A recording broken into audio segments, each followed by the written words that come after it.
и Юлиан Вергов ме застреля. Защо всички актьори се стрескат, като кажат така? Ти пък как ме почна, гледай го бе от вратата, за краката седнала и така.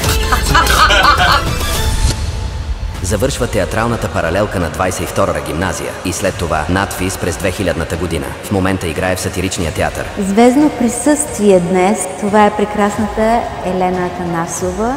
Елена Атанасова. Само комедия ли е твой живот? Ти играеш много постановки. Винаги съм комедийната актриса, която трябва да бъде търсена за комедийни роли. Тежи ли ти? Това бяха едни много гладни години. И сега какво? Как ме хвана? Имаме компромати. Не знаеш ли за това?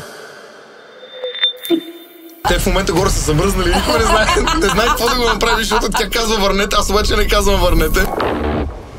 Елена Атанасова е една от най-любимите български актриси. Тя е носител на награда Аскер и номинация за Икар. Играла е в повече от 20 филма. Участва в над 30 театрални пиеси. Но зрителите я познават най-добре като Мариана от сериала на Нова All Inclusive. Кажи за Геро, бе. Какъв ученик беше Геро? Ние бяхме студентите, дето нон-стоп някакви протести имаше. Излизахме навън. Ние бяхме Раковски с плакатите. Бяха ни доста бурни времена. Рачков. Знам, че сте много добри приятели. С него сме тръгнали точно от... Това някакъв сейф спейс ли е? Ами аз така си мисля. Хей, тук можем да се смеем.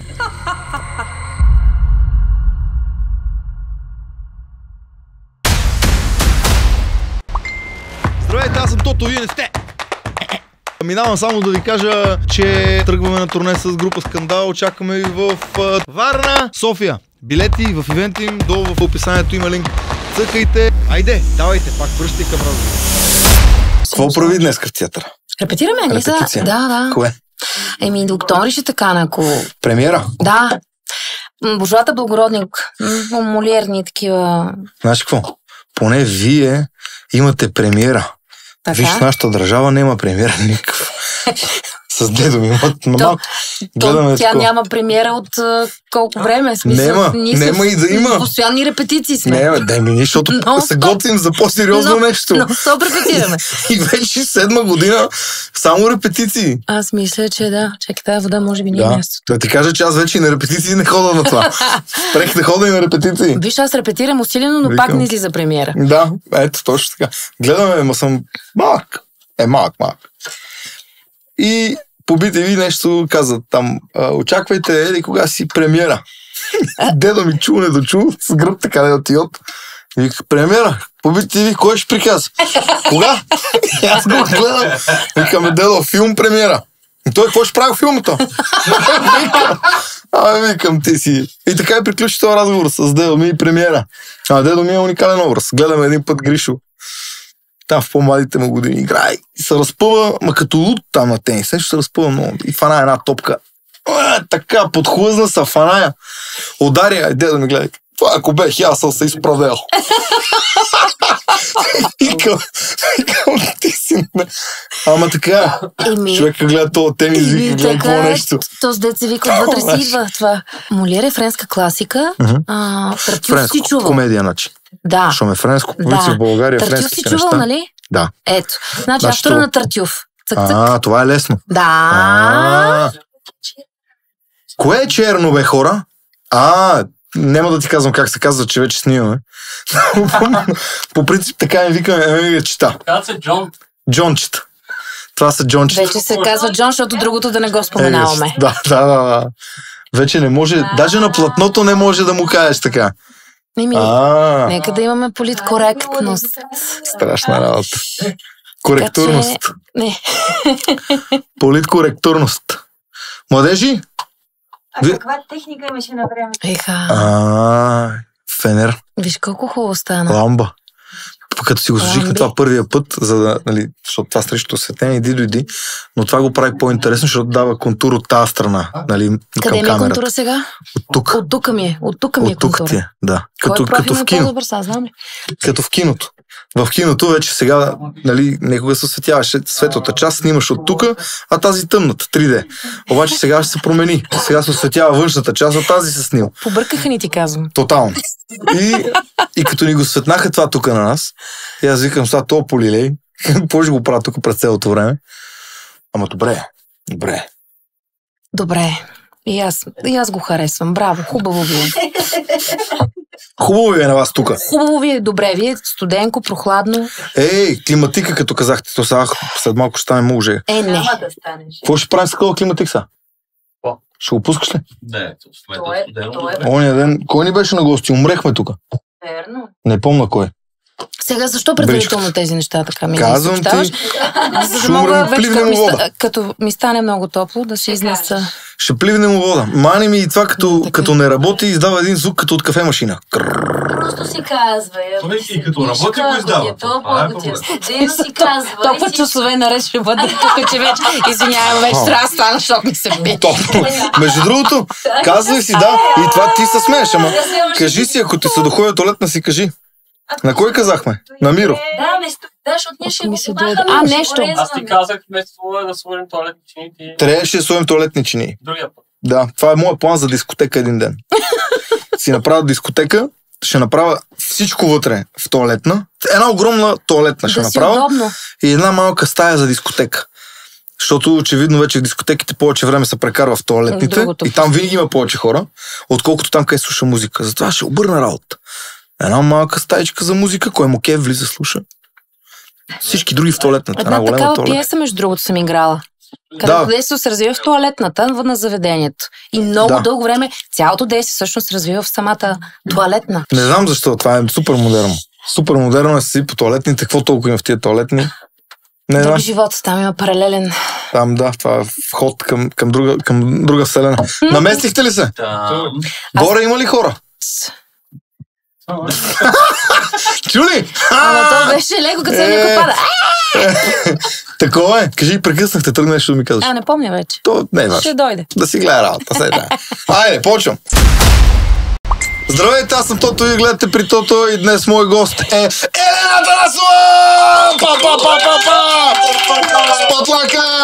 Какво правиш, Елен? Че хубаво. Радвам се да те видя. Кажи, искам пак да кажа. Здравейте, аз съм Тото и днес мой гост е Елена Атанасова! Много хубаво, бе. Казвам искам по-често така да идвам така да ми дигате настроението. И дайте и колана тук. Шампионския колан на кетча. Yes. Да, Елен. Между другото, ние всичките тук много се възхищаваме на чувството за хумор, на усета, на ритъма, ролята ти в All Inclusive. Изобщо много ти се кефиме от комедийната гледна точка. Но само комедия ли е твой живот? Не, разбира се. Гадже имаш си. Сега не. Ти пък как ме почна глегове от вратата за краката, стегнала и тук. Ами викам на мести са удобно, че да питам. Не, шегуваме се с Слави тук. Здравей. Ели Атанасова. Защо Атанасова? Заради теб. Само заради теб. Само заради теб. Заради вас. Много хубаво, много се радвам, че ме поканихте. Хубаво е у вас. У нас е добре. Не, кажи честно. Какво за комедията? Чакай част. Комедията ли е нещо, което на теб ти идва по-одрък и преферираш? Това ли играеш повече в театъра? В момента да съм и в сатиричен всичко отгоре. Но не. Слава Богу, комедията е начин така да излизаш от ситуации, в които говорим за живота, нали? Иначе на сцената, каквото е комедия. Но в живота много помага тази комедия и самоиронията. Най-вече да ти кажа. Самоиронията? Да. И там направо си изляза от ситуации като така един достоен човек. И много често се налага. Да, точно така е. Да. Даже все по-често ще се налага. И те първа ще се налага доста. Това е виж пилотаж на хумора, каза мой приятел Краси Радков. Той ми вика, Тото, самоиронията вика, това е виж пилотаж на хумора. Да. Плюс това мисля, че така ли иначе в нашето ежедневие, което знаем колко е ненормално и което живеем, не е само при нас. То в световен мащаб, ама някакси сега се локализираме тук. Да, иначе ако нямаш чувство и за ирония, и за самоирония, просто си бита карта, според мен. Ама виж иронията колко става вече нож за остриета. Чувство за ирония, ама така някак си, само ти да си я знаеш тази ирония. Чувство за самоирония вече може да се споделя на всички. Но това да иронизираш някой, нещо, ситуация... Да, трябва да си много внимателен. За тази политкоректност говорим, нали? Дето да не кажеш това защото ще се почувства обиден еди кой си. Пък това ще расте според мен още повече, тъй като виждаш, това са някакви начални тласъци на това да внимаваме как се изразяваме. Не, то е нормално да внимаваме как се изразяваме. Не говоря за някакви елементарни неща, нали? Но елементарните неща, именно. Аз не говоря в... Да. И какво? Внимаваш ли как се изразяваш? Защото имаш ли силно чувство за ирония, не само за самоирония. Даже за самоирония по-лесно се развива, защото можеш да се подиграеш нещата, които ти си знаеш. Но чувство за ирония, да гледаш нещата в света, особено тези, които са за ирония, са тези, които са наистина много скапани и трябва да си направиш ирония с това. Знаеш ли, имам един момент, в който поради възпитание, може би и така нататък, наистина много се замислям, притеснявам, когато трябва да се изразя за нещо и да се изкажа така по някакъв важен въпрос, който не е много удобен, и тогава внимавам какво казвам, да. Внимателна съм. И се питам дали защото съм възпитана, защото си мисля, че съм възпитана, или защото проявявам точно такова някакво усещане за сега това може да се каже, това не може да се каже. Не съм си отговорила на този въпрос. Дали ми от възпитанието това искам да кажа? Не, то е нормално. Такт има не само в танца, нали? И в комуникацията с хората, когато ти се изразиш в нещо. Да. Обаче това е тънката граница на да се изразим иронично към нещо. Това задължително означава, че ние имаме лошо мнение за него. И ето от това се обиждат хората, защото казват, че автоматично това е някакъв вид обида. Не. Ако съм си направил майтапа, значи, че имам лошо мнение за това. Точно това ще да кажа. Според мен това да правиш ирония означава, че ти искаш човека да го накараш да се почувства неловко или да го обидиш. Да. Не. Тук вече дали си тънко бичив от другата страна човека, ако е такъв. Аз затова ти казвам, че моменти, в които се чувства малко така, докато преценя дали би се обидил, дали по-широко скорени, си казва, в крайна краща чувство за хумор се проявява. Ама много ни е различно чувството за хумор. Смисъл, да. И затова сигурно съм по-деликатна в някакви моменти. Има ли нещо, което можем да кажем, че в чувството за хумор ни обединява? Ти играеш много постановки. Обединява ни, да, когато сме в театралното пространство, мога да го кажа от тази страна. От другата страна, нали, на сцената, когато не съм в залата, а играя и виждам една зала, която реагира и си казвам, ето те са обединени от това, на какво се смеят, на какво се радват. Една и съща смешка. Да. Сега естествено някой може да не се смея за това, че нали, най-логичното е и първично, като се спъне някой на сцена. Как се спъне, нали? Много елементарно. А за някакви други по-такива смешни и забавни неща. Тогава сме обединени. Обаче само в тези пространства мисля, че чувството това някакъв safe space ли е? Такъв сигурно пространство. Тук можем да се смеем. И това е моето също такова спасително пространство. Така.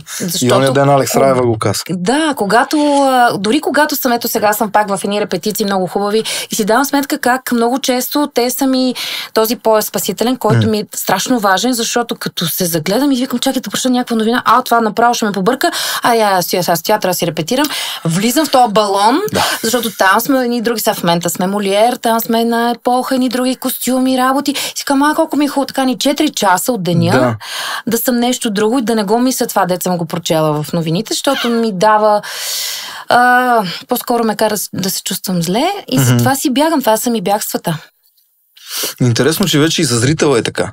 И зрителя и той има нужда някъде да се смее на нещо, обаче все повече няма къде. И едно от местата обаче е театъра. Затова при нас е пълно, искам точно това ще да кажа. Не е само заради това. Не, вие сте добри актьори, вече няма толкова много посредственост. Сега нещата наистина са много хубави. В театъра наистина страхотни неща. И театрите са си пълни как да го кажа? Зрителите? Театъра е пълен заслужено. Да. Не е поради някаква причина да бягаме от нещо, това да ходим на театър. Заслужено е пълен заради постановките и заради вас. Може би комбинирано, като се замислиш, че те имат... защото има нужда след целия ден, който е преживял, вечерта от 7 часа за някакви 2 часа и нещо да е другаде. И защото после пък като си излезе, пак ще влезе в това. Не излезе от театъра, влиза си на някакво друго усещане.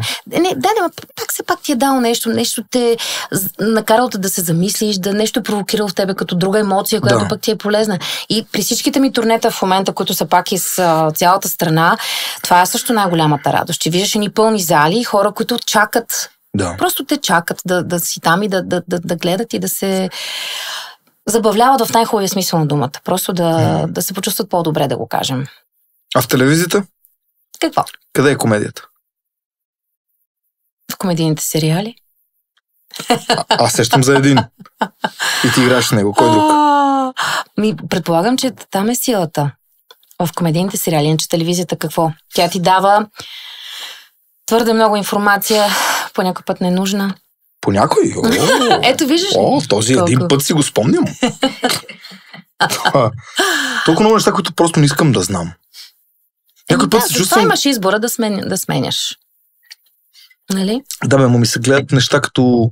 Гледат ми се неща като комиците, гледат ми се неща като инклюзив, гледат ми се неща като... Айде дори тия комедийните чуждестранни сериали, като Два мъже и половина, като... Просто ми се гледат такива неща. Виж, ти вече наистина имаш възможността, благодарение на този век, който живеем. Имаш едни канали, в които това можеш да го правиш. Ма ти искаш да ти е по...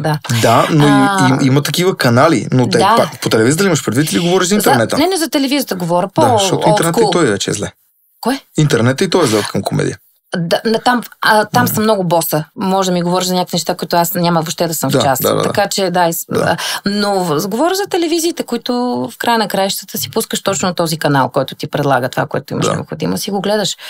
Защото иначе другата телевизия ти дава това, дето нямаш нужда. И тя е повече.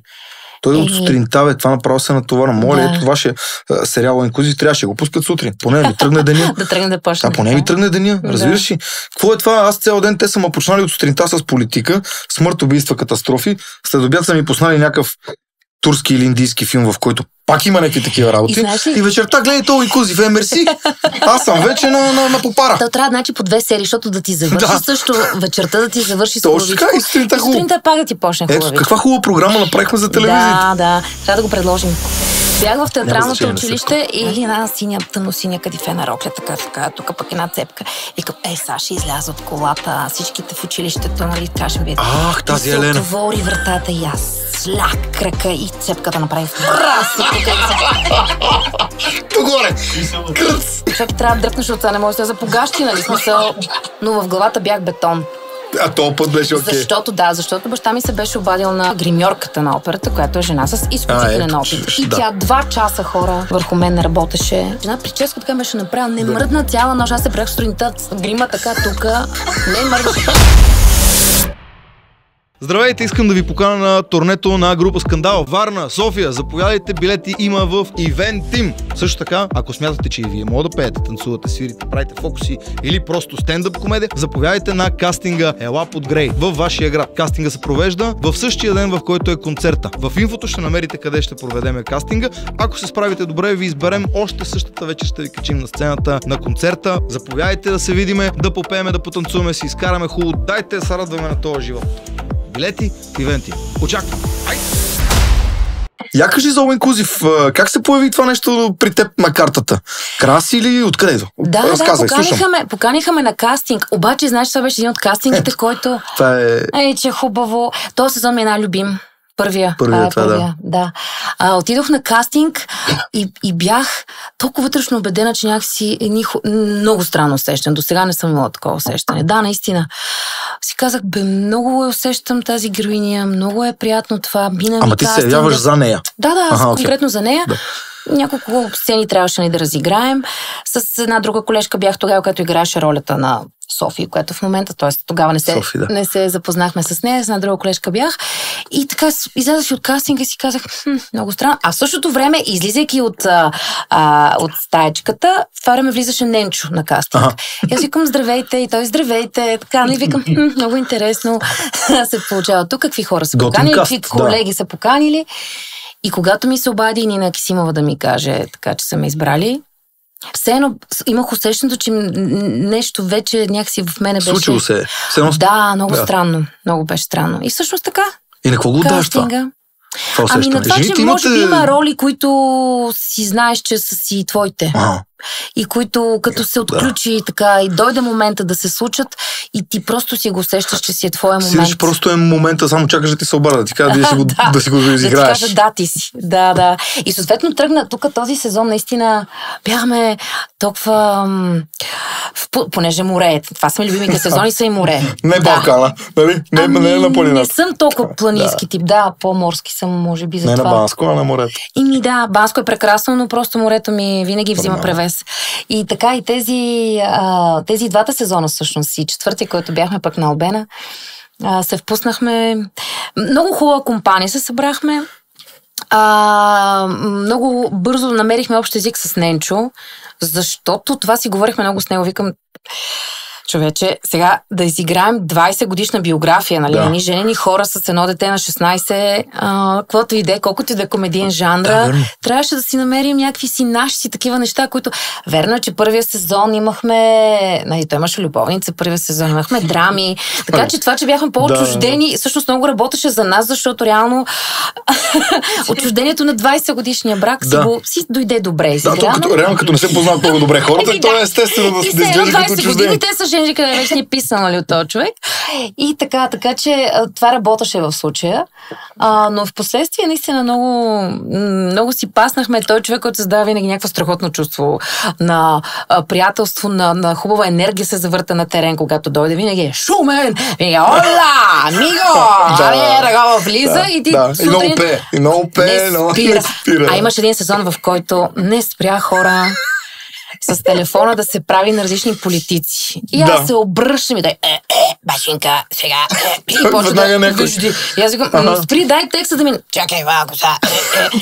Имитира. Не спира. И това, и нон-стоп се смеем, в смисъл. То е... Имахме сега, Боже, при последното в Банско, един от последните ни дубли, в които няколко направихме, защото вече не знаеш, като цял ден снимали така. Много знам. Къде знам аз? Умората, от това. От гледна точка на умората. И снимаме него близък, камерата е зад мен. И много спешно положението, важно е, защото сме загубили малкото детенце Викторчо. И аз трябва да му кажа, че го няма и го гледам в очите, обаче в този момент една дама, като не е разбрала, че се снима, минава зад него, много гордо, так си ни токчета, и аз както, къде, и ми става страшно смешно, а той Миля, те не ме виждат, нали, него близък е, и той душицата държа първи път, нали, не знам къде е. И вика, стоп, Елено, публикам, извинявай, просто тази жена минава отзад и аз, нали, защото тя просто изключително гордо минаваше и на пето и бавно трака стокчета и аз не... И вече е такова да ти покажат и се смееш, нали, то край.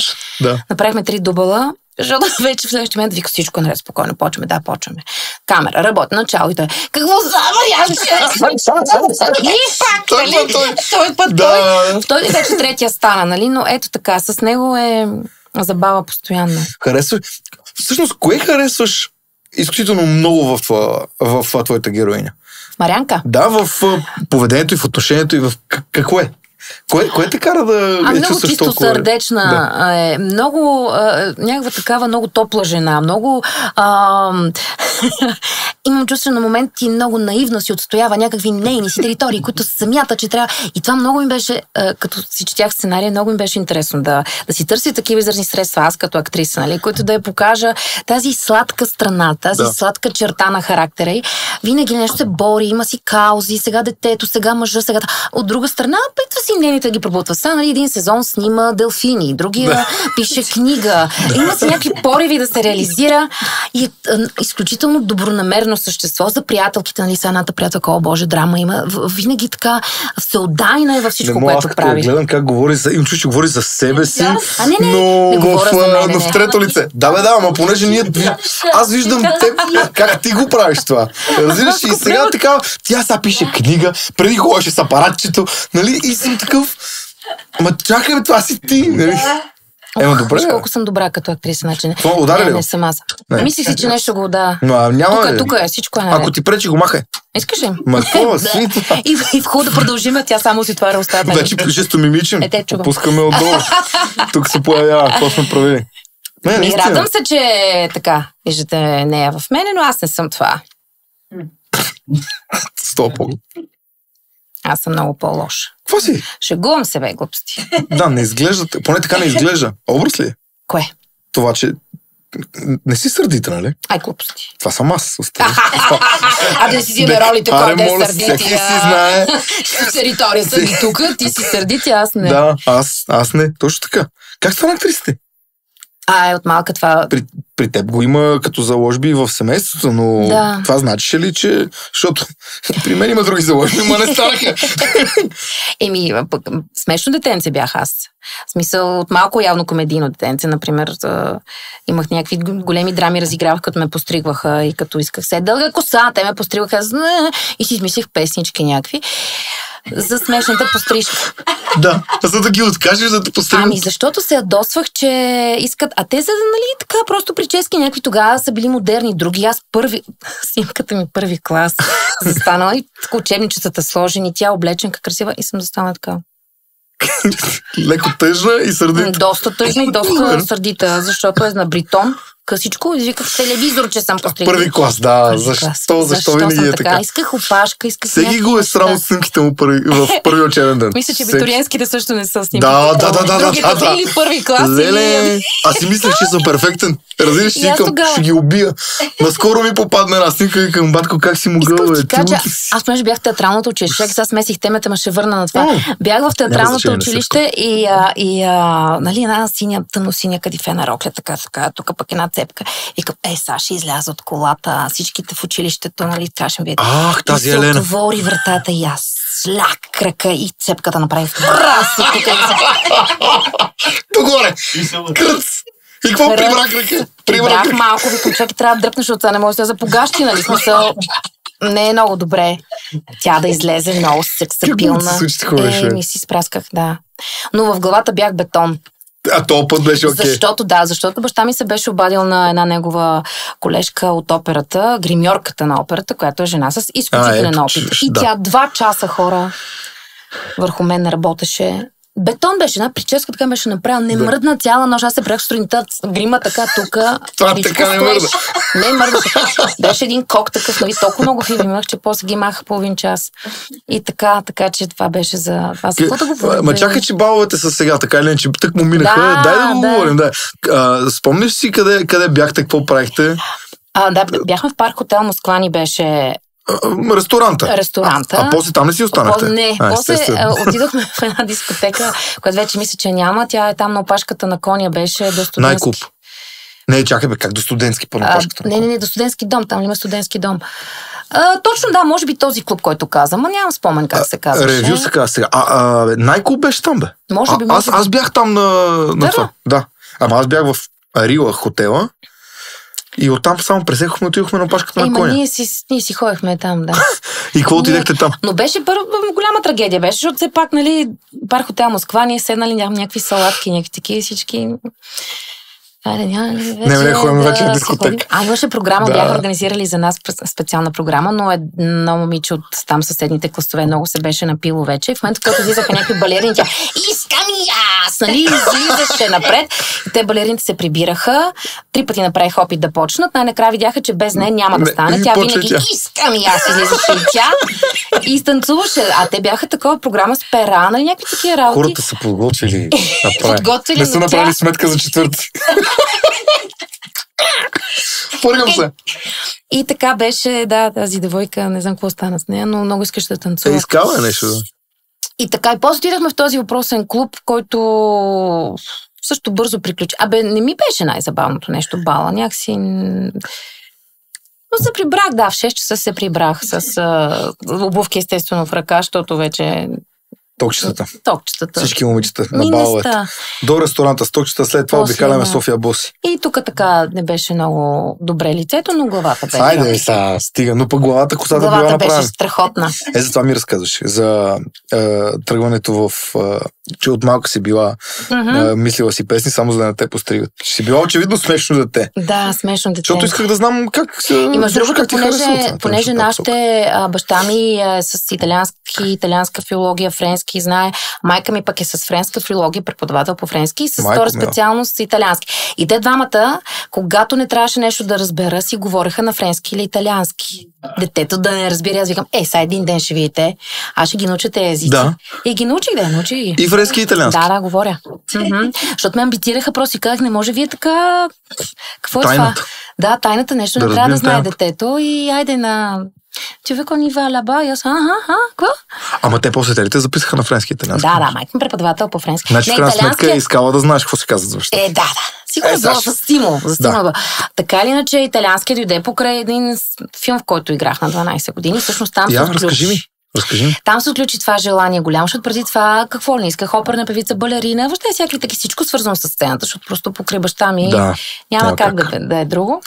И на 12 пак се вих на кастинг. Снимаше се една българо-италианска продукция. Това 12 точно много преди, малко, преди да стане революцията в България. Ние всъщност снимахме от май до ноември и върнахме се на 3 ноември, нещо такова, на 10 ноември се случиха събитията. Така че 10 ноември, да. Да. И така, и всъщност бях много горда тогава, тъй като кастинга ме одобриха и май месец училище по-раничко приключих така, защото започнахме да снимаме. Беше нещо от сорта сюжета, като, ако си спомняш, Синьо лято. Просто беше в италиански вариант на едни дечица в едно градче малко в до Рим, които им се случат различни приключения, 12 серии. Да. Ти филми ги правиха много такива филми тогава. Да. И имаше много български актьори, много италиански актьори. За Рай Юно беше, т.е. копродукция беше между Рай Юно и нашата телевизия. Те го излъчаха между Златните години, се казва. И сега мисля, че може би го има някъде в архивите на БНТ. Би било много смешно. Говориш да там, се нали? видя.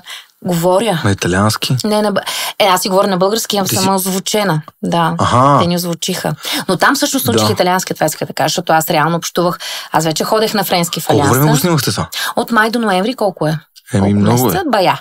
Да, не знам. Но беше смешно, защото пък там имах база френски от Алианса, която знаех, и вече те ми говориха през цяло време на италиански и почнах да, нали, то го учиш само от слушане. Това е език, който... като си дете по-лесно. Да. По-лесно. И като пък се върнах после в София и си продължих 6-ти клас, и тръгнах пак в Алианса на френски, тогава беше пък, защото те са толкова сходни някакви думи на френски и италиански. Аз така съм чул, че френски и италиански, понеже не знам нито един от двата, че са сходни. На мен по-ми приличат испански и италиански. Да, испански и италиански също, но въпросът е, че латинската... Там онази част. Да, онази част. И, например, на френски спокоен е транкил. Транкил. На италиански е транкуило. Да. И аз си спомням как почваме, нали, да чета и изведнъж от толкова много, аз съм колко на 12 години съм, езици в главата, обърках произношение, кое е на френски и само спомням как си транкило и една мадам Кацарова се казваше по френски. Какво става, бе, моето момиче? Обърка ги вече езиците в главата. Той на испански е така. Имаше една песен транкила. 8-ми класи как ще почна да учи испански и стана страшно, защото френски, италиански и в един започнах да си давам сметка, че, например, някаква идва думата на испански, аз почнах да кажа, как беше на френски, как беше на италиански. Толкова само малко накрая някаква разликата и сигурно особено тогава, да. Аз се оказа, че съм учил испански. Оказа се. Да. Сега ли го разбрах? В 12-ти клас на моето завършване. Дадоха ни дипломите.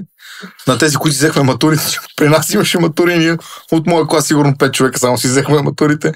И ме ми даваха, нали, как се казва това, дипломата, нали? Дипломата и аз отварям там и гледам испански. Има ми четворка. Даже не бех и разбрал, ама съм учил от 8-ми клас. От 8-ми клас. Това е хубаво, някакво време определи такова даде, дето не е ясно точно кога се е случило, но... Значи 8-ми при мен основното беше до 8-ми, значи в 9-ти съм почнал да уча испански език. Що при тебе то е така по принцип, смисъл? Така ли? До 8-ми си в основно, а от 9-ти Ами защото учихме английски от втори нещо, така от първи и втори учихме и сме почнали испански. Ясно. И аз си спомням само 1 час-2, примерно да съм влизал в това. И това беше съвсем в началото така от любопитство. Викаме, яре да го видим по това, нали? Хубав език е. Обаче така ми тръгна, че викам, няма да ходя много на това. Няма да стане. А аз бях в спортно училище. Оказа се, че сме продължили да имаме испански до 12-ти. Но аз просто... Но ти не си разбрал. Не, разбрах на завършването. Да. Но имах четворка, което е много добре. Представи си, ако пък бях ходил. Да. Сега сигурно можех да работя нещо с испански език. Сега можехме да проведем това интервю на... Изцяло на испански. Аз на испански, ти на френски, италиански. И както, така че ти поне си ги учила и си ги бъркала, защото ги знаеш, а аз без да ги знам. Твоето повиш пилваш, твоето. Ако бях ги учил, ще направо. Щях да ги разбия. Така ли че научих английски от Cartoon Network, тук от някакви детски. Ама това много се учи, така искам да ти кажа. На времето един приятел на баща ми, който си спомня, че ми разказваше как Сан Ремо, нали, тогава много модерно, и той си учил италиански само от песните и знаеш колко много хубаво си говориш италиански. Да. Защото ти знаеш музиката колко ти помага да някакви неща ти влизат в главата по по-различен начин. Влизат ти думи. Аз трябва да спра, защото сега слушам много албански. Ето ще проговориш и това ще видиш. Албански език. Като си музикален. А това па няма никаква връзка с езиците около него. Този език. Хубав ли е? Не. Звучи много гаден, наистина, като като песен. турски, някакъв такова. Някакъв много странен, ама първо аз като почнах да слушам такава музика от там някакви изпълнители, даже изобщо не очаквах, че са албанци. Мислех, че са от някаква друга държава, от там Турция и тия части. Викам, това не ми звучи като европейски език, изобщо имайки предвид, че Албания е покрай Сърбия, Македония, нали, и през цялото време Югославия и съм такъв. И сега изведнъж викам, това пък какво общо има? Много странен език, ама накрая ще го науча, ми се струва. Явно, виж, като те гледам как ти говориш. Учиш ли? Ти като учиш, като си учил толкова езици, запомняш ли лесно текст, примерно, да прочетеш от примависта и да запомниш повечето част? Не съм от този тип актьори. Има мои колеги, които са така наистина, цък и вече може аз, особено в края на сезона трябва да ти кажа, в театралния сезон доста трудно се случва запаметяването. Те са и по 60-70 страници, но не е. Пиесите ли? Да, то не са 2-3 думи. Да, така е. Освен това много лесно я запомням, когато вече почваме да поставям мизансцени, реално си разпределям тук този текст, върви с еди какво си като действие. Да. А чисто така като текст, само да го уча като стихотворение се едно, с годините започна да се променя моята... Ма къде? Надолу или нагоре? Надолу. Няма да е нагоре. Да, иначе после като почнете да го играете на сцена, да го слагате, вече почваш да научаваш. Тук от тази част говорим за това, от тук говорим за това. Нали? Обаче, имах един приятел, който си казах, сега ще почна да пия някакви гинко-винко. Не бе, гинко билоба, мента глоки валериан. Не, гинко билоба, викам и сега ще си науча текста жестоко. Изпих 2 хапчета, в смисъл всеки ден, нали почна... Не, но си казах, виж колко добре ми действа, значи добре, може би пък нямам нужда толкова да го пия, той вече ми е задействал. И си въобразих сугестия. Готов съм. Не, това е сугестия, не сте. Точно така. Въобразих си, че с 2-3 хапчета нещата са се оправили и си научих текста до края на пиеста много добре. Аз така си въобразявам диетите. Същия начин. Викам, аз съм на диета, днеска самата утре свят. Готово, край, мога го, разбираш, до 3-тия ден. И вече приключвам. Ама то си в главата, какво в края на крашка си кажеш? Само корема ми не е там, но почват да се доближават все повече. Със сигурност при обуването го виждаш по-близко до теб. Знаеш, такава паламарка съм си взел за обувалка. Прав се обувам. Нема да се навеждам. Взех да се пота. Взех за пота. И какво правим? Не знам, ми е смешно с тази жена, тя приказва смешки и аз се пота. Ти затова си извикал да ти говори смешки. Ужас. Как кандидатства ти в надпис? Витис тогава. Как кандидатства? Извинявай, беше си надпис. Витис, ти за кой година? Не, просто не знам коя година става надпис. Представих си, че е нещо са при 2000-ните. Не. Кога става надпис? Пораничко. Добре. Спомняме за твоя баба. Кажи. Колко приятно. Аз като разправям, че духането е приятно, никой не ми вярва. Ама сега ти стане ще станем. Той го е направил на 22, 21. Направи го това на 23 тук. Ще си дигна ръката в знак на помощ. Не може. Се сване тук от тази страна. Плексида ще се обади. Кандидатствах, между другото, имах някакви планове, тъй като много исках да уча в Италия, както може би предполагаш. Предполагам? Да, и като завърших 11-ти клас, си казах, Ето виж, те са учили до 11-ти, не до 12-ти. Да, си казах, Силвио Дамико, една академия в Рим, дали да не е така. Обаче как все пак ще пробвам в надвис, защото искам да пробвам. Ако не ме приемат... Силвио Дамико. Но пък заминавам за Италия. Да. Те приеха от първия път. Да. С какво? Кажи, какво прави там? Типа комисии са страшни. Много напомня вече. И после да не му виниш мене. Да не кажеш нещо. За надвис или за Витис говорим? За надвис говорим. За надвис. Не си ли спомняш, наистина? Не беше. Танц, пеене. Ти пееш като звяр. Танц, пеене. Драматичният монолог беше много специален. Една руска пиеса за едно момиченце, което беше точно завършващо училище и казваше на учителката си едни много тежки неща за това какво тя е дала през този учебен период и на какво е научила от тук нататък за живота. Като излезе от училище, какво е чака. И беше много актуално тогава, все пак на тези години. Да. Така ми беше много за мен. Комедийният монолог ми беше много забавен за една фризьорка, която има жестоки проблеми в живота и се обвързва с някакви мъже, дето не знаят кой е Чехов, но тя много не знае кой. Някакви такива работи. Беше смешно. И така, и ги преминах туровете. Ами не, аз толкова не се притеснявах, защото има хубава школа от театралното училище. Аз завърших 22 гимназия, 4 поез тогава. НДК-то, бате, голямата работа. Там добро утрото. Да. 22. И чак пак се го акцентира. Аз съм от 44-то, аз съм 2 пъти повече. 22-то. Хубаво училище, защото Да, хубаво училище. Като малко ходих там на плуване и виках, много яко това училище. Да, и в последствие виж как така пък се завъртя живота, че точно там бяха театралните паралелки. Така че си имах някакво самочувствие за надпис, защото от 9-11 клас ние много представления играехме в това театрално, пътувахме пак в Италия, ходихме, играхме и аз си бях казала, че това си е моето. Надпис е окей, влизам го. Да. И така се случи професорката, при която завърших, защото ходих на консултации преди изпитите и усетих така, че ме хареса. Професор Гюрова, царство и небесно вече, но тази жена наистина на много неща ме е научила. В предварителните преди надпис при нея ли беше? Да. Аз бях там и аз. Ужас. Какво си бил? В предварителния на Гюрова преди надпис. Тя имаше клас преди надпис, подготвителен, и после кандидатстваш. Консултации. Така ли се казва? Да. Там бях и аз. И? Оказа се, че... При Гюрова, точно. Да, при Гюрова бях. Да. Добре. Кажи ми кога е това? Значи, преди интересно ми е сега, като казваш Гюрова, ми е интересно, защото тя няма много афинитет към комедията.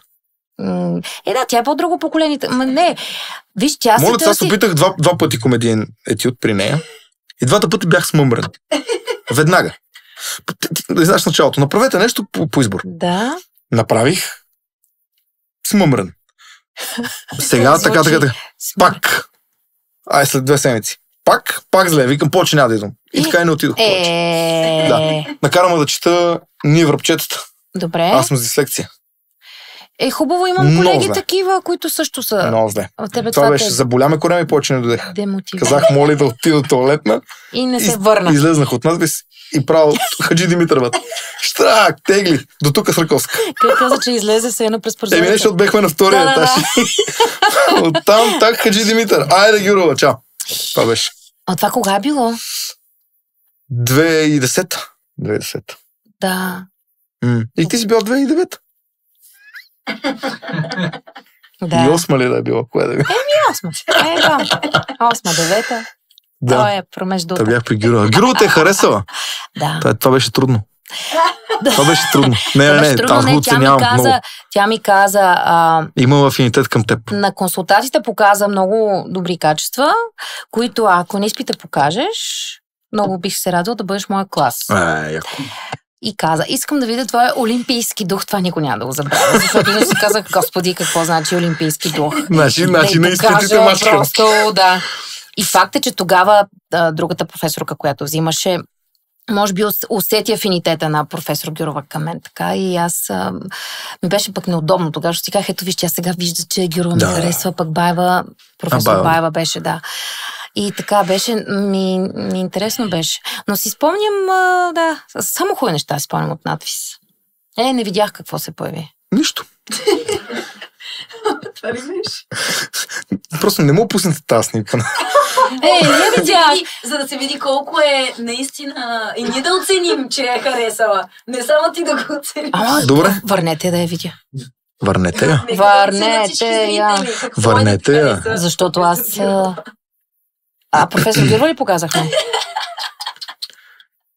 Добре, така. Те в момента горе са замръзнали, никой не знае какво да го направи, защото тя казва върнете, аз обаче не казвам върнете. Върнете. Разколебани са. Върнете, но да, плахи са. Дори в момента са плахи. Ето, снимка. Това е от последните, да. Да, и аз затова ги погледнах такъв, толкова ли не намерихте. Ама това е от последните години, когато беше, да. Изключително строг човек, но изключително добър преподавател. И педагог най-вече, който ни се дава много. Да, така е. Хули беше в този надпис, бе? С кой беше в клас? С Геро. Друг? Само ти и Геро. Ега ти класа. Ние бяхме двамата. Вие двамата. Много яко. Не, в моя клас са едни такива страхотни готини хора, които в момента по-скоро по-голямата част от тях не се занимават с театър. С театър се занимава само Жени Лечева, моята състудентка, която е в зад канала. Геро, като го казахме. Не, Геро. Да, това е ясно. И още една колежка има Мороси, която е във Врачанския театър. Другите поеха по свой път, като, например, Ники Мотавчиев, Николай Мотавчиев. Нищо не ми говори. Добре. Последната снимка, Николай Мотавчиев. Добре, какво става? Защо след надвис, след като си изкарал тази школа, хората, не знам какво си казват хората по провинцията, аз съм от Враца. За мен надвис винаги е било едно такова хахо-хихо училище. После разбираш, че там си 7 часа. И е много мъка. И е много трудно училище. Наистина много трудно. И да изкараш това нещо 4 години и накрая кажеш ми, няма да занимавам с това. Ето ти даваш пример с твоя клас, че по-голямата част вече не се занимават с това. Ами виж, от друга страна, пък ти за себе си даваш сметка дали би продължил по този път, който виждайки какво представлява. Като го изпиташ, това са... осъзнавам, че за повечето хора е хихо-хахо. Затова го казвам, но всъщност е много далеч от това. Часове, в които ти работиш. Разбира се, имам много чувство за хумор и приятни компании и така нататък, но едни материали, които се работят, които са доста сложни, доста тежки, в които ти трябва да влезеш 100% вътре в тях, за да можеш да създадеш един свят, който после като дойдат тези хора да гледат, да ти вярват. Да. Така че, за да можеш това да го изработиш, време учиш. И съответно всичко свързано и с ти учиш и пластика, и пеене, и така нататък, общата култура там покрай всички предмети, които учихме, история на изкуството, история на западноевропейската литература и така нататък. Така че трябва да имаш някаква база, върху която да стъпиш, за да може после да работиш. И съответно, може би те са преценили, че това не е тяхното и че е път, който не биха тръгнали и не биха продължили. Защо? А от друга страна, представи се занимаваш с нещо, което не ти е. В смисъл, със сигурност ме дал страшно много като чисто човешки план. Да, в човешки план ти да си израстеш, да научиш някакви неща, ако щеш как живота да се справиш по-добре. Ако си с друга професия, но имаш тази артистичност, която 4 години достатъчно добре си работил за нея, да ти помогне пък в едно поприще, което измислям, някакъв бизнес да си хванеш. Или пък аз имам една студентка, която в момента е един от най-добрите анестезиолози, вече в Германия работи. Тоест тя, като завършихме, започна да учи биология, химия и кандидатства и я приеха и беше страшно добра. И тук първо в България работеше и беше така с хубава кариера. Просто вече започна да работи в Германия. Това е ония момент, вчера си го говорихме, в който учиш това, което искат родителите ти или това, което искаш ти. Ти не си имала това нещастие, родителите ти, айде сега стане един финансист. Очевидно са те подкрепили и не си го изпитала. Много хора са го изпитали. И по принцип хората, които кандидатстват в надвис, аз очаквам, че са хора, които не са били от тези притиснатите от родителите. Стани финансист, стани актьор задължително. Да, разбирам те. И предполагам, че това е свободен избор. Надвис е наистина свободен избор. И е много тъжно, когато дадеш 4 години от живота си, то какви само 4 години, до 23-4 години, ги дадеш в нещо, което смяташ, че душата ти наистина ще бъде свободна до края на живота ти. Това не е избор направен от родителите ти. И това увехне. И това е много. Ама пак ти казвам, то съвсем не може да кажеш, че увяхваш, защото реално ти влизаш в едно... може да занимаваш с... имаше хора, които тръгнаха с сценар. Да, то е ясно, че мога да го ползваш под някаква форма, като устройство. Като някаква база.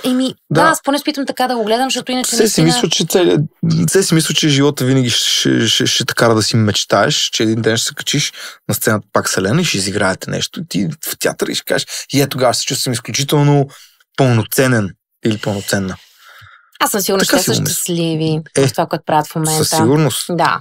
Със сигурност. Просто загнездва се. Аз, когато се отказах от надвис, точно това си помислих тогава. Викам, сега какво ще правя?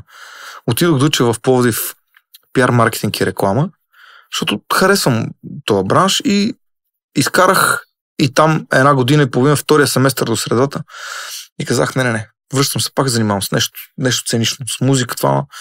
И се захванах с това и ето виж после с музиката. Обаче остава бляна. Окей, аз за много малко съм го изпитал това. Нали, за 1 година и половина, 2. Обаче знам как ходиш там на висша математика и си такъв, каква висша математика бе пичеш? В смисъл, знам, че ти върши работа. Знаеш, че може би ще имаш по-хубава работа после. Обаче искаш на сцената, бе.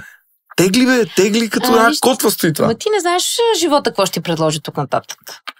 Смисъл, да, така е. И като си ги имаш тези заложби, които си ги имаш, пък в един момент някаква роля. Не може би не театър толкова, ама по кино.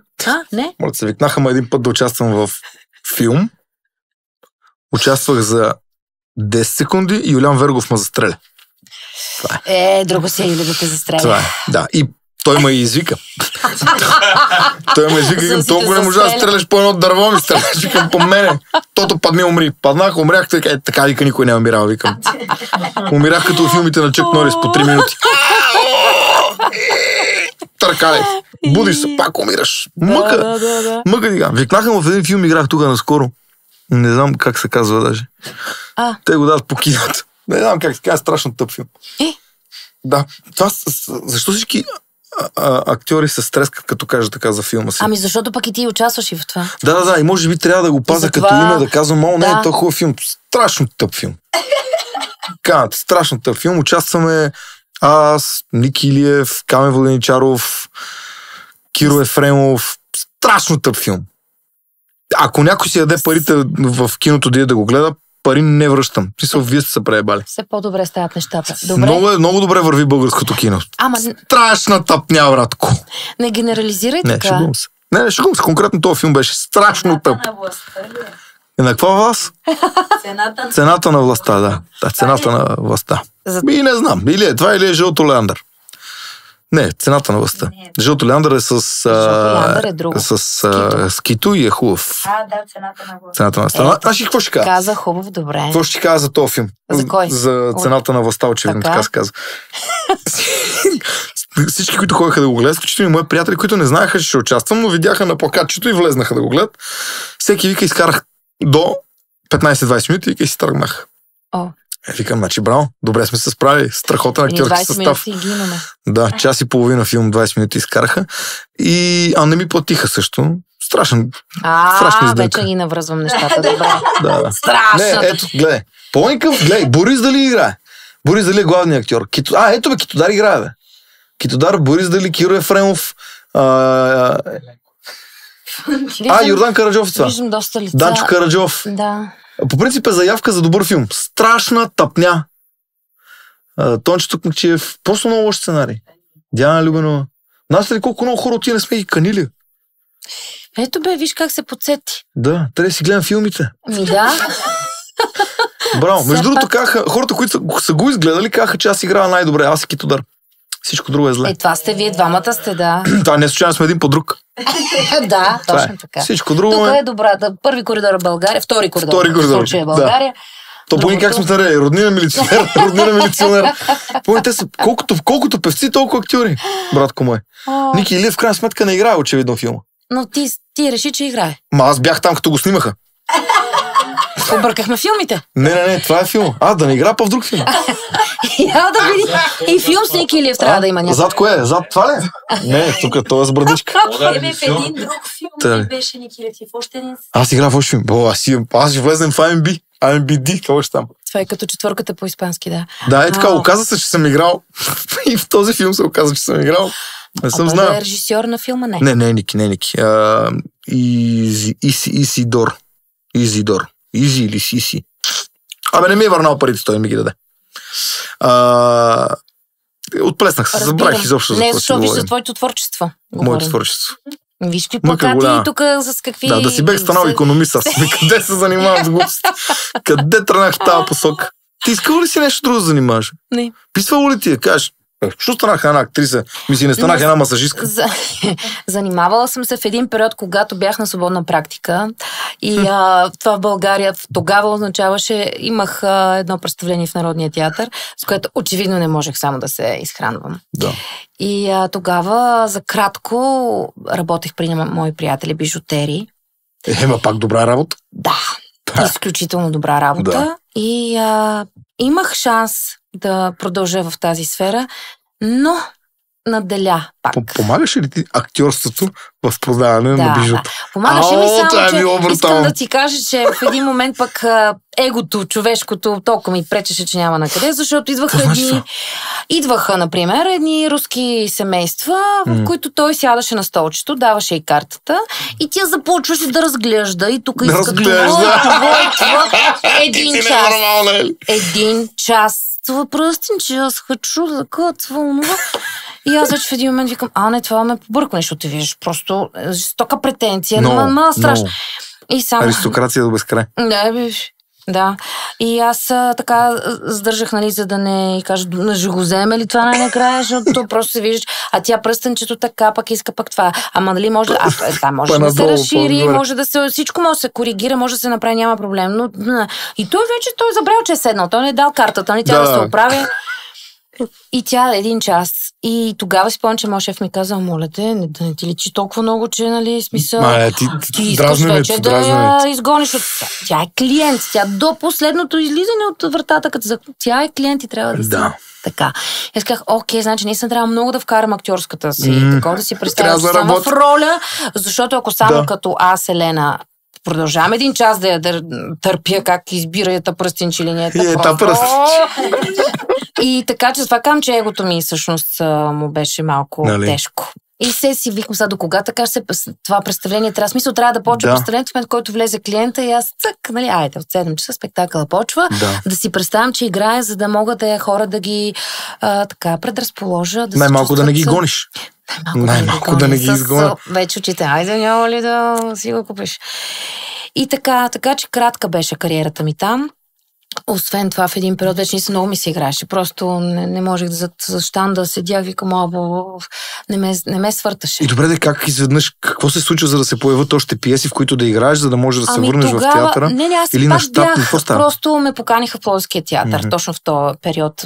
Нали, напуснах, защото това беше изключително ангажиращо времето ми. Слава Богу, тези, както казах, мои приятели се съобразяваха с това, че в един момент аз тръгвах, отивах вечерта да си играя спектакъл в Народния и така. И в това отношение съм много благодарна, защото все пак кой работодател така би ти позволил. И в един момент вече ми казах, хора, много благодаря всичко, но не мога да продължа. Напуснах и малко след това дойде и предложението в Пловдивския театър и се втурнах. Просто казах, его, къде е тук Пловдив, километри. Не си се преместила. Тук си ти е останала базата, а пък там само си ходила на репетиции да играеш. Да. Но отидох на щат там, което така не, че щата ти дава все още в България, щатната работа в театъра ти дава една сигурност, която е важна. Първо, ти си в една творческа среда така, колкото да звучи малко старомодно, но имаш едни хора, с които си в екип работиш, твоите хора са сработили сте се, пиесите, които правите, някакси познавате се, една хубава атмосфера има само.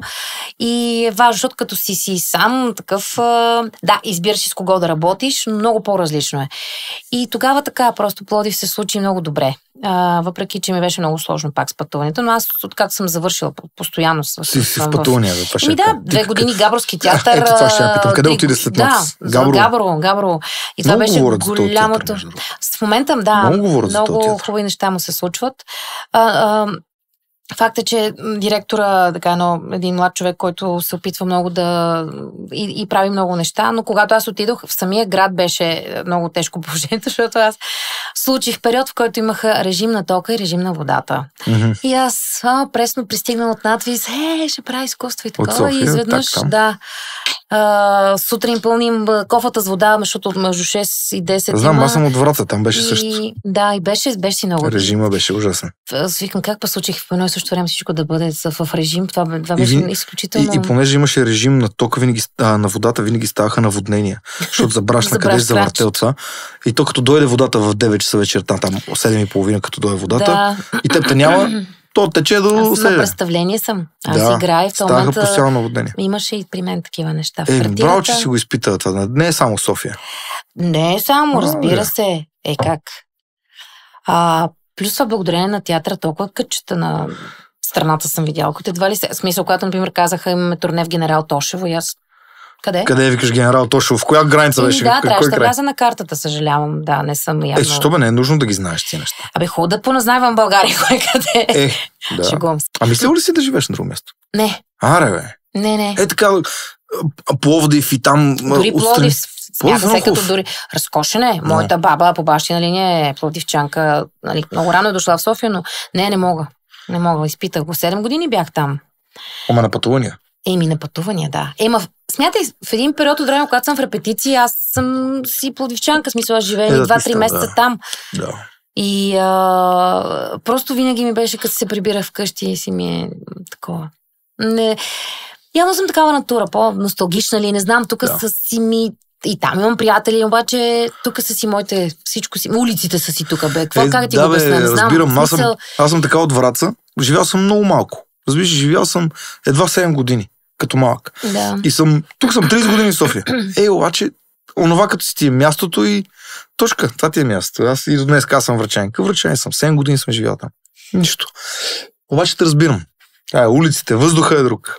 Така е. Габрово също много красив град. Това не е ли? Мисля, че най-дългия град го водят като дължина. Ама е много красив. Много е красиво. И Смолен, където бях също 3 години. Супер красиво. Разкошно. И 3 години там. 3 години там, само че там пък проблем беше пътя, защото ми става лошо. С много завой. Да. Мале тази работа нашата с тия пътувания, а? Няма как.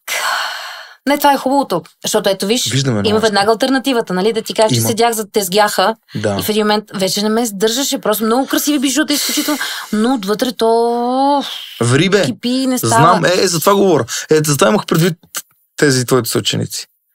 Сигурно вари кипи. Кажи за Геро, какъв ученик беше Геро? То русинец. Какъв беше те? Ние от първи курс с него се надушихме и изправихме само... Ето, Сладор. Да. Аз имам песен с него, знаеш? Верно ли? Епидемо. Ние сме една група. Аз, той, Юлян Вергов и Филип от Бричка и Емо Каменов. Група Антитяло. Извинете, че не съм... това един път направихме една песен за майтап. Това е Двама на люлката. Двама на люлката. Да, в Пловдивския театър. Боже, да, тук друга коса. Какъв беше това? Разкажи ми. Пак това, да ти казвам, от първи курс просто се надушихме, постоянно правихме заедно етюди, в последствие, втори, трети курс откъси и все същия си. Той е същия. Той е такъв едно голямо дете, в смисъл много изобретателен и изключително добър партньор. Това е човека, с когото на сцена може падне нещо отгоре, ще го отиграем заедно. Няма проблем. В смисъл, наистина много стабилен, добър партньор е. Много. И така и се радвам, че... Чувството му за хумор. Какво говориш? Такъв импровизатор винаги знае как да излезе. Това трябва да го видя. Ужас. Сега няма нищо. Това ще е много чаровно. Сега няма Не, в естествен хабитат. На маса сядаме и някой си разказва нещо, разбираш? Това би било уникално. Тук ми беше на гости, си попиляхме. Аз съм по-тиха, когато той е в такова нещо. Иначе на сцената, нали? Да. Там текста четоха, обаче тук... Той е по-шумния. Аз съм по-тиха. Но факт е, че в годините и в Габрово играхме заедно, и в Смолен играхме заедно, и в Пловдив играхме заедно. И от първи курс заедно. И от първи курс заедно, да. Гледах нещо, как ви е събирал живота. Така е. Така че супер добро другарче, партньор, много да е жив и здрав. Страхотен е. Оня ден някъде, мисля, че в един друг подкаст го гледах и каза, че много му се играе театър, много обича театъра, но трябва пуста телевизия. Трябва тази пуста телевизия. Кое ти е по-приятно на тебе? И двете. Нямаш едно, което да кажеш, в това го правя само, защото... двете, защото са много различни точно поради това. Защото в театъра пътя, който извървяваш, докато направиш ролята, е съвсем различно. Толкова много анализираме на маса, обсъждаме, репетираме и накрая започва да живее това представление и то се получава. Онзи ден се видяхме с Мари Росен, който е режисьора в 199 игра на представление, казва се Хаос. И с Йоана Буковска и Радина Доманян. И той беше дошъл 5 години го играем вече. И беше дошъл да гледа и това вече си е ваша представление, аз нямам нищо общо. Като го е видял ли? Да, защото ние в те 5 години някакси... То пак е това, защото той ни е дал хубава база, която е една добра режисура, стъпваш на нещо толкова стабилно, че после отгоре само можеш да градиш. И в случая с него е точно това. Но тази тръпка е такава, която ти обяснявам, докато киното Реално киното ми е първата тръпка, точно заради този филм, който ти казах. Малка 12 годишна. Да. И това усещане, че трябва за много кратко време, с много минимализирани средства, защото тая лупичка, ето тая камерка, нали, не може да бъдеш толкова експанзивен, както в театъра, а трябва хем да си искрен, хем да си честен, това, което правиш, хем да си в образ, хем да стане, хем пък имат възможност да избират, защото ти го правиш, ама после режисьора на монтажа си казва, то дубъл е моя, нали, а ти си мислиш, не, предишно дето направих, няма, избора не е твой. Докато в театъра ти като актьор, както го изиграеш няма така... Дубъл. Няма дубъл. Да. Там не трябва ли да си по-експресивен, дори, отколкото пред камерата? В театъра? Да. Чул съм, че камерата усилва всяко на движение. Потрепване, очи, вежди, всичко се усилва на много повече. И ставаш малко изкуствен, като е то театралничи нещо, нали, точно този израз. Театралничи, наистина от това е. Да. Това е масовата такава, че български актьор, масовата, как да кажа, масовото мнение, може би, че нали, ние като актьори много театралничим, защото ние реално нямаме обучението в надвис, не включва и работа пред камера. Поне не знам сега, може би последната година, ако нещо включва, но няма класове, които да учат актьорско за пред камера, защото това е друго. Това наистина е друго. Това е много хубаво ти да го кажеш. И ти, и другите хора, които играят. Наистина, това е добре да се чуе от актьори, които са и в телевизора. Да, така е. Трябва в тази посока много да се работи. Сега в момента всички млади поколения, които и завършват, естествено са много по-просветени, те си правят сами кастингите, нали, селф-тейп, правят си всякакви неща, които аз се уча на това, защото, нали, моето поколение още за това не бяхме чували. Да, трябваше да отидеш на място за кастинга. Сега си го правиш. И с това отношение им е като добър ден, нали, смисъл, те са много в час с това.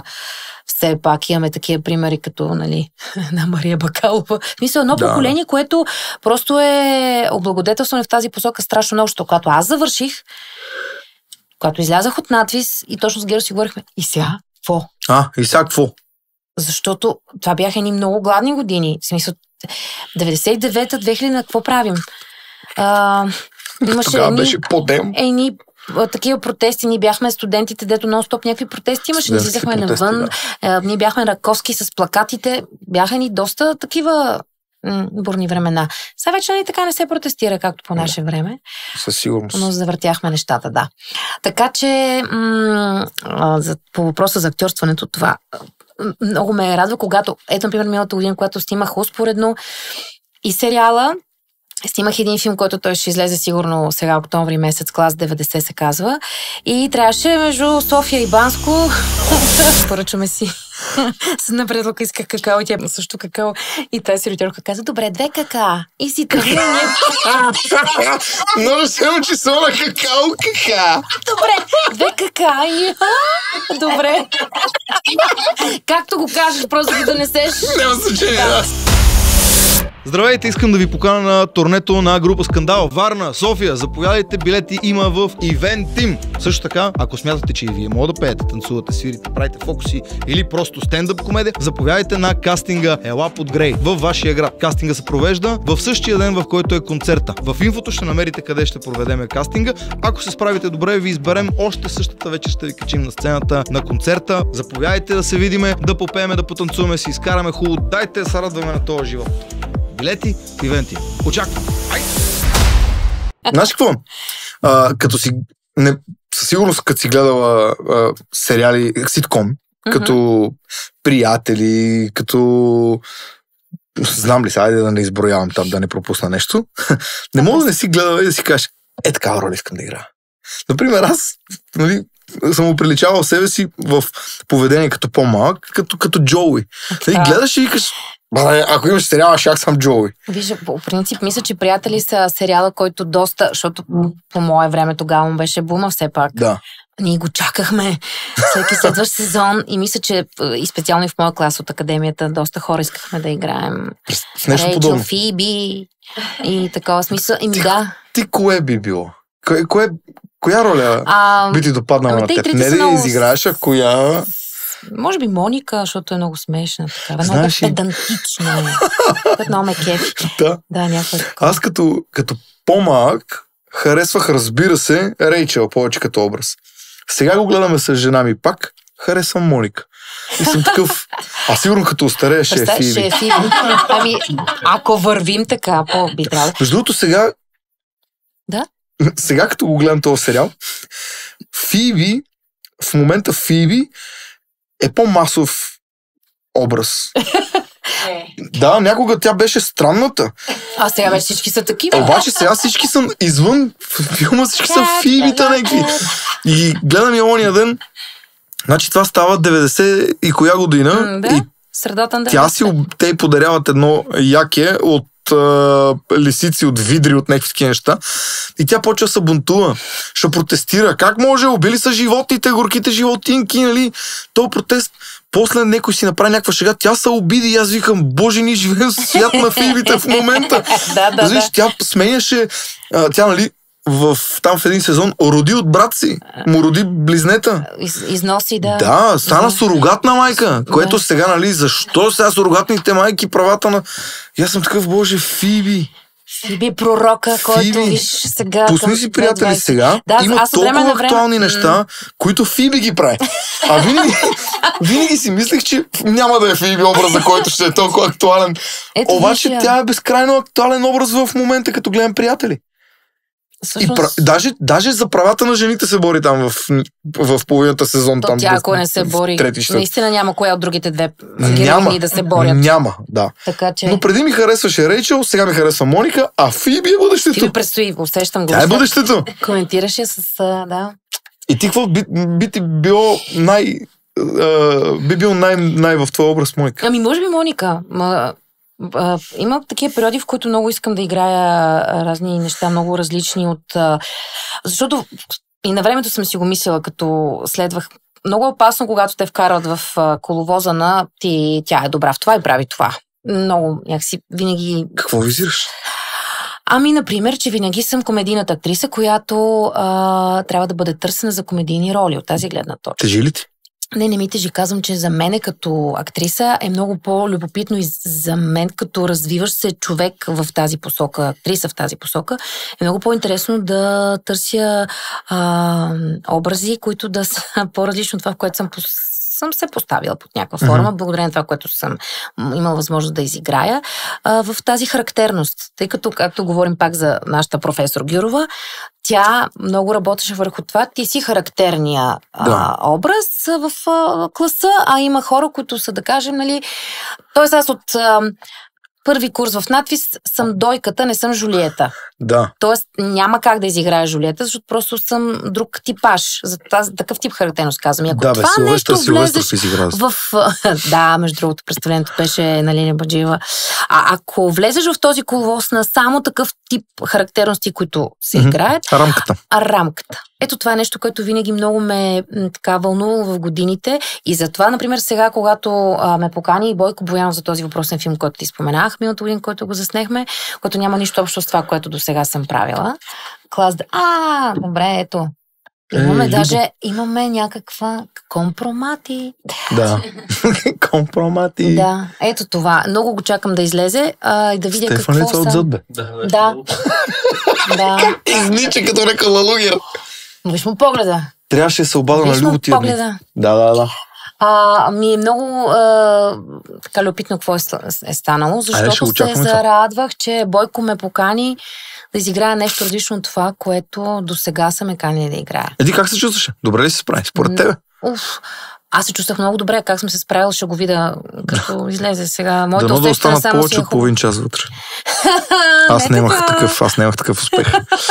Моята актьорска кариера приключи. Аз викам, този филм сега го снимам и като се почне.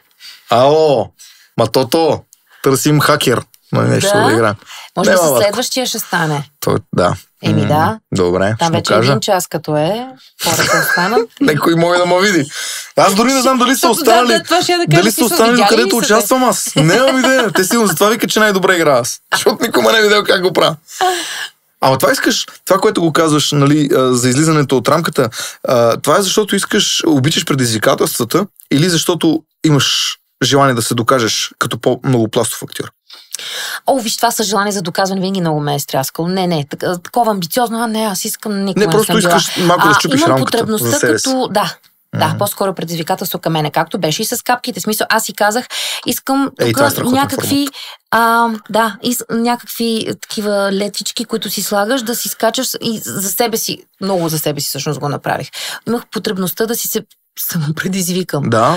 И затова ти казвам, че от гледна точка по-скоро на това да търся в себе си други изразни средства като актриса, би било много любопитно да изиграя нещо по-различно от това, в което вече, нали, хората ме познават, да речем. Марианка. Да. С образа на Марианка. Да. Което... би ли приела да играеш в трилър? Как ме хвана? Ами не знам, защото ето ти някаква голяма разлика. Може би да. Трилър. Точно заради това да се предизвикам, защото това не е моя жанр. Гледала ли си този български Розата? Да. Да, не съм. Гледал съм само откъси. Не е моето. Много ме хваща страх, като гледам такива неща. Да, те на снимките не са такива. Почна да ги снимам, няма да. Това не е с повръщането, като шофираш.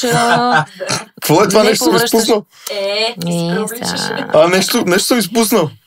Нали ми става лошо на пътя и си говорихме, че като не съм шофьор, съответно ми става много лошо. А ако съм шофьор, няма да ми е толкова лошо, докато шофирам на завоите. Се оказа, че не е точно така. Да, бе! Стана ти е зле, докато шофираш. Не, аз не шофирам. На Дени, тя е единственият човек, който става зле. Току-що. На нашата Денка. Да. На никой друг да го чува. Така че вече съм разколебана. Защото ето имаме примери за... Дени, тя ни чува горе. Ти си ненормална. Защо бе? Това е вестибуларен апарат. Сега може да ти става... В момента си горе. Да, може да наистина нещо да ти се... Денка, жестока си. И да ти става лошо. Много е гадно това. Тя е такава колата. Тя е голяма колата и много люля и заради това. От колата е добре, значи с малка кола. Малка кола няма проблем. А може и от децата, тя като кара само се обръща нещо да каже... И като се обръща да дава съвети. Не, плюй през... Да, и тя през прозореца от друга страна. Да. Стендъп комеди би ли направил? Между другото... Твой е личен. Не. Не? Да. Защо? Чакай малко, защото замислих колко неща в този момент иска да ти кажа. Защото аз имам моноспектакли, но той е друга форма. Не, това е друга форма. И между другото всичките български стендъп комедии, които ги промотират като стендъп комедии, са моноспектакли комедийни. Така. Ето, аз моето си е моноспектакъл. С Здрава Каменова в един много малък период, който имах малко повече време, се срещнахме и тя ми написа един текст, понеже в този период тя правеше стендъп с едни други актриси и имах възможност за 3 представления, т.е. 3 шоута, ли да ги кажем, стендъпи. Как е множествено число на стендъп, не знам. Не знам, това е някакъв чуждица. Това е като... сигурно стендъп. Скоба ти отварям като една жена, дето поръчваме си. С напредлока исках какао и тя пика също какао. И тази сервитьорка каза, добре, 2 кака. И си тръгна. Множествено число на какао. Добре, 2 кака. И добре. Както го кажеш, просто ги донесеш. Няма значение, само ги дай. Така че ето тук стендъпи и така. Така че... 2 кака. И ние се чуем тук за едни думи пак така. Как е множественото число? Да, за какво спорих моя ден? Видеа? Не.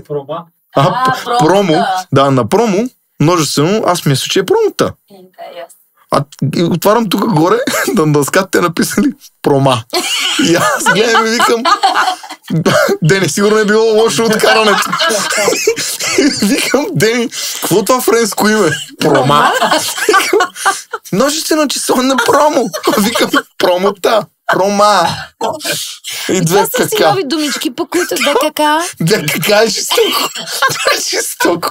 Това имаше такъв майтап за Варна, дето она си поръча една компания. 5 момичета в заведение си поръчат капучината и сервитьорката вика, пият капучина. Бармана вика, мирна пръха. Пият капучина. И така и това. 2 кака, 5 капучина. Милата пятка. Какво говорихме? Чакай, какво? Момиче. С теб няма край. Аз се седих за Здрава, говорихме за... За стендъпа. Стендъпите. Да, нещо такова. Да. И беше много забавно, защото всъщност бях с тях, те ме поканиха и бях с тях и в София, в Бургас и в Пловдив направихме. Тоест, влязах за малко и видях колко всъщност... съвсем друга публика, много това ще по-различна. енергията друга ли е? Какво се случва? Да. Значи те толкова се чувстват тези хора част от спектакъла. Аз го казвам спектакъл сега, добре, стендъп е, но толкова се чувстват част от това, че от самото начало някакси така поемат като енергия и се включват в... Защото така ли, че тя си комуникира с тях. Да. И за мен беше супер любопитно и интересно това да ми се случи. За кратко пак казах, за жал, само 3 представления. После вече просто не можех да съвместявам всички тези неща, които и тя си има, и аз. И на въпросът ти дали бих, затова казах не, с такова наклонение, малко несигурно. Защото хем ми е любопитно, хем ми се струва, че това са ни други умения, които аз нямам в тази посока. За стендъпа говоря. Нима. Ами аз така си мисля. Може аз не виждам някой от тия стендъпите, които ги правят, не виждам нещо, което ти дори в момента не показваш. Добре, може би аз имам някаква заблуда за себе си. Да, може би по-скоро така. Покрай те, какво да правиш? И затова Добре, може би нямам някакво самочувствие, че мога и това. По-скоро. Може би е това. Защото с нея много се радвах, че ми се случи и после като се разбих, казах, може би добре сега така, че всяка си е по пътя, тъй като наистина много ангажименти, което е хубаво, не се оплаквам, но пък не знам след време може да ми дойде това самочувствие, знаеш ли? Ще се чуя. Трябва. Аз даже съм чул, защото няма как да съм го видял това, че някога в заведението на театъра, някакъв такъв израз се ползва там зад сатирата, че там са правили нещо като стендъп, комедийни монолози, Татяна Лолова и не знаеш ли за това? Значи в момента има хепи сатира, се казва, което е... Не, това става много отдавна, не е било хепи сатира. Аз ти говоря, че по тази форма, за която ти говориш с стендъп и с такъв вид моно, което не е много моно, те са ги правили те в фоайето на театъра. Да. Ето това е което визирам. Да. А в момента от 2 години, 3 повече, 5, може би, Калин Сърменов отвори едно пространство, което е точно отзад, което е било ресторанта на театъра много отдавна на времето. Там са събирали точно, които ги изброи да хапват. От там идва това. А сега си е сценичка много хубава, с едната част е столчета, масички, и нагоре си е такова 2 реда, абсолютно като в салон си сядаш. Да. И там имам мои колеги, които правят такъв стендъп. Явор Борисов, моя колега, има такъв Тъп оптимист, се казва неговия спектакъл. И той е такъв стендъп е. Да, чул съм, че там са го правили още от много отдавна. Те са актьори, които... Те са актьори, които на времето толкова много точно покрай телевизията и реално всичките новогодишни неща, те са занимали много с такъв тип за онова време стендъп, но да, пак е било някакво такова комедийно шоу. Къде живее импровизацията в постановката и в актьора? Важно ли е? До каква степен? Стендъпа, но не и в другото. Не, в другото. Защото ти каза, че е дошъл човека, който ви е направил постановката и я гледа сега и тя е коренно, коренно различна, но... Имам предвид, че... но това се получава през импровизации, тази промяна. Така и не е така. Смисъл, че ти имаш базата този текст на една разкошна финландска пиеса, т.е. ние нищо не сме изменили от това, което е структурата на пиесата. Просто говоря за това, че вътре дори може да импровизираш някакво по-различна задача малко, когато има някаква сцена, която трябва да се разиграе между двете сестри, да речем, и сме вкарали някакъв импровизация на текст, а да кажем, като просто сме развили това, което той ни е дал като отношение между двете сестри, как да ти го обясня така, че да бъде по-разбираем. Моят въпрос е рефлекса за импровизация при актьора. Доколко е важен? Супер важен е. Да, супер важен, особено това ти дадах пример и с Геро. Имам ситуации, в които се налага просто много бързо да можеш да реагираш и ако не си рефлективен актьор. Той на това и се учиш, ама повечето пъти ти е и даденост, която ако нямаш, пък трябва много да работиш. Задавам ти го този въпрос като рефлекса при актьора на импровизацията, доколко е важна и това като какво изгражда в теб, защото искам да отидем в Арачков. Знам, че сте много добри приятели. Да. И знам, че той е невероятен импровизатор и страхотен комедиант. Да. И усета моя, защото нямам такива наблюдения, но моя усет, че неговия рефлекс за импровизация е много силен. Да, и дори до момент, в който той вече не може да го контролира. Той просто, това е част от него, той е едно цяло. Ето с него сме тръгнали точно от клуб НЛО. Да. където играехме и където бяхме двойка. Латините менушка. И там въпрос беше велико това как... трябва да ми разказваш за това. Как слагаха мене на едно такова по-високо купченце, за да бъде голяма жена до него с руса коса. И той един маничък. То не, че е много трудно, кой знае коя жена да е голема до него. Тя беше много такава теменушка. И там, например, ето там нямахме много възможности. Много малко беше импровизацията, защото имаше си много хубав текст на Кюто, който така или иначе... Как да кажа, не сме имали потребността и самочувствието, че може да надскочим на това, което е написано, да си позволим някакси да добавим някакви неща. Докато виж, той във времето просто той е извор на... Те само пише само здравейте, аз съм Рачков, вие гледате капките. Оттам насетне приятно изкарване. Този скетч... И затова решихте така да ми видите сметката и тук да ме поцелувате. Да, състрадателен съм. Така ли? И се жертвате заради мен и ме целувате. Да, защо? С хората трябва да се обичат, аз ви казах. Така ли? Вие знаете ли какво щеше да стане, ако не беше видял мъжа ми? Също което ще да стане, ако не беше видяла и жена ми. Ама често да ви кажа, значи вие много хубаво се целувате. И вие хубаво се целувате. Дали да не опитаме пак? Имаме ли повод? Да, приеха ни в тато. Продадоха БТК. Дираха си на тока. И на водата поскъпна. Халите, софийски имоти, дупките бурите. Моля се, господине. Ма не дайте така. Ама знаете ли, вие хората всички трябва да се обичат. Моля ви, аз не мога да поема удара. Не мога сама. Българи сме. Все някой трябва да поема от гордостта. Добре. Господине. Рачето така. Той е вулкан. Той е вулкан. Да, ама после, като изгаснат камерите и такова, си го плаща това. Така е. Как? Така е. Ти смятай тази енергия, която трябва да... Хората това не го виждат, но ние сме го виждали. Да. Така е. Да. И дори и преди... Той преди това пак е така. Да. И преди да излезне е така.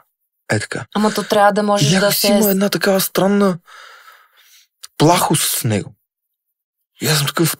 Снимаме при Тото това предаване, го снимаме в летни театри миналата година и той ми е на гости в Пловдив. Да, в Пловдив. Летният театър пълен. И Рачков гост, хората не знаят, че той е гост.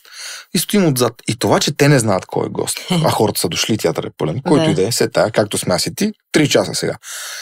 И това, че те не знаят кой е гост, него им чуш, че го побърка. Те са ако кажат, то, какво ще го гледаме? Те, като кажеш Рачков, те си тръгнат. И така, аз викам, чакай, бе, човек. И сега какво ще правим, бе? Какво ще правим 3 часа, бе? Кажи ми нещо, какво ще правим, какво си намислил? Викам, това е. Викам, кое движиш в момента. И как това ще иска да го гледа са 2000 човека? Колко време? Викам, доста. Час, 2, 3. И как 3 часа? Кой ще иска да ни гледа 3 часа? Как си говорим аз и ти? Викам, не знам, дай да си намислим нещо да правим. Викам, Раче, спокойно, бе. Няма нужда. Аз ще задавам въпроси, ще разказвам аз истории, ти истории. Викам, ще видиш, всичко ще стане. Не. Имаш цигари. Чувствителна душа.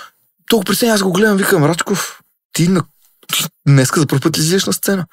Само, че казах Димитър Рачков и пуснахме една песен на НЛО, Калашников. Той кореш. И излезе, се поздравява. Хората, където седат в летния театър, подмина сцената, се първия ред, поздравява ги, целува ги, снима с тях. И се върна при мен и викам, шоуто почна. Това беше. И после какво ли не правихме? Звънехме на Маги Халаджан, на Слави Трифонов. Ужас. Знаеш кое е най-хубавото? Че тези хора, които сега и за Геро, и за него си говорим, и са хора, които познавам от повече от 20 години. И тези хора в тези 20 години за мен са останали същите приятели. И са същите хора, с които сме се смяли. И докато сме снимали, между другото, с него имахме изключително важни срещи в този клуб НЛО, този формат, защото Велко Кънев е една от изключителните срещи. Как сме репетирали с него скетчовете. Имам неща, те са ми останали в съзнанието просто и завинаги ще ги спомням. И тези хора са и сега към тази 2024-та са същите, съхраниха си душичките, което е страхотно. Много си ги обичам. Трудно. Го успяха, направиха го. Казвам го човек, който все пак от някакво много голямо време ги познавам. Да. И Рачков също е при професор Гюрова. Той ми го каза преди мен, така че една школа сме. Гликало нещо. Ама и Купенело, мале, Велко Кънев. Павел Те бяха Попандов, Жоро Мамалев. Да. Когато се вих на кастинг, пак се вих там, защото те търсеха някакви млади и нови лица. Как попадна на кастинг? В смисъл, те са пуснали някъде в надпис ли? Не помня вече да ти кажа какво беше. Много ми интересно, как са събирали кадри тогава? Казаха, че си търсите, викаме, що пак бе, как бе? Това са хората, с които съм израснала, съм се смяла и така. И отидох на кастинг, пак беше такова някакво странно усещане за това, че нещата ще се случат. Ама странно, тогава не ми беше толкова развита интуицията, нали? По-малка съм била. Да. Сега вече... Шесто чувство на жените. Да. И отидох там, но си спомням, че аз имам такива моменти, в които когато много съм развълнувана и трябва да мине някакво време, лягаме така и заспивам. В смисъл, успявам. На мен ми пада така кръвното. Аз така му викам. Ами аз му викам, че е кръвно, защото почвам да се прозявам чак от напрежението. И те ме питат, че заспиеш ли? Викам, не, тъй като, аре, чакат ни, примерно сме в Арена Армеец, чакат ни. Викам, брат, не мога. Аз викам, гасна. Така. Има аз някакъв такъв също. Смисъл, спомням си, че свърши кастинга, прибрах си, казаха, ще извънем след някакво време. Казах, не мога да чакам. Смисъл, не мога да си в момента да чакам, ще ми извънат ли? Аз ще легна да си заспа. И си легнах и съм си заспала. И ме събуди, нали, телефона. Ти си. Ти си. И тръгнахме тогава и наистина тези образи, които тогава ги правихме, Латините Менушка, си ми останаха, защото аз тогава пък играех в Смолянския театър, бях направила моноспектакъла, първия Дневника на Бриджит Джонс. И тогава беше такова някакво много хубаво време, в което си викам, какво предизвикателство съм аз, публика. И пътувания постоянно за снимки в София, съответно. Нали, много наблизко. Да, наблизко си го избрах, чудесно. И това ми беше такова, всеки път тръпка, звънят ми, отиваме сега, четем сценарии. И с Митето работата тогава беше наистина. И пак това ти казвам, смисъл, успя този човек да само надгражда, разбира се, в това, което прави, но си съхрани душичката и той и Геро. Супер са. Готино. Благодаря ти, бе. И аз. Мерси. Галджи имаш. Пак, да почваме разговора ли? Това не беше просто преди... Ти имаш си Галджо. Да. Защо? Не, въпросът е кога. Слави вика така.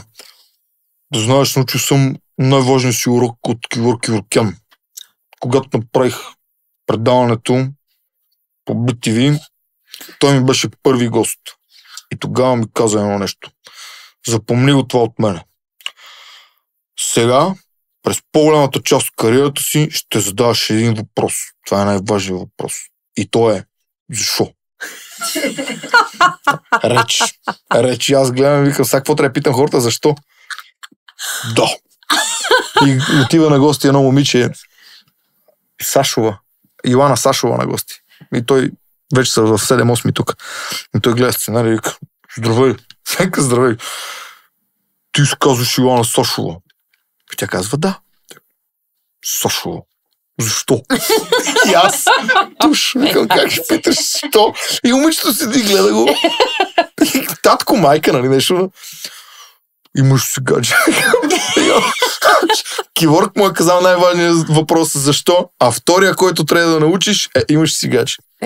И така, аз затова те питам сега, имаш си гадже. Направи си рамката, нали? Да. Защо? И имаше си гадже. Семейство, защо имаше филмче някога. А въпросът е в театъра, който винаги се задаваме, е как? Така че, ако кажеш защо, винаги ще ти кажа как. Ето 3 въпроса. Боже, аз съм журналист вече. Защо? Имаш си гадже. Как? Жестоко. Да. Я ми кажи сега. Нема те питам, имаш си гадже.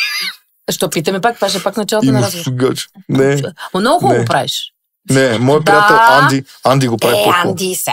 Хубаво, Анди. С него бях в капките с него. Аз и той бяхме в капките.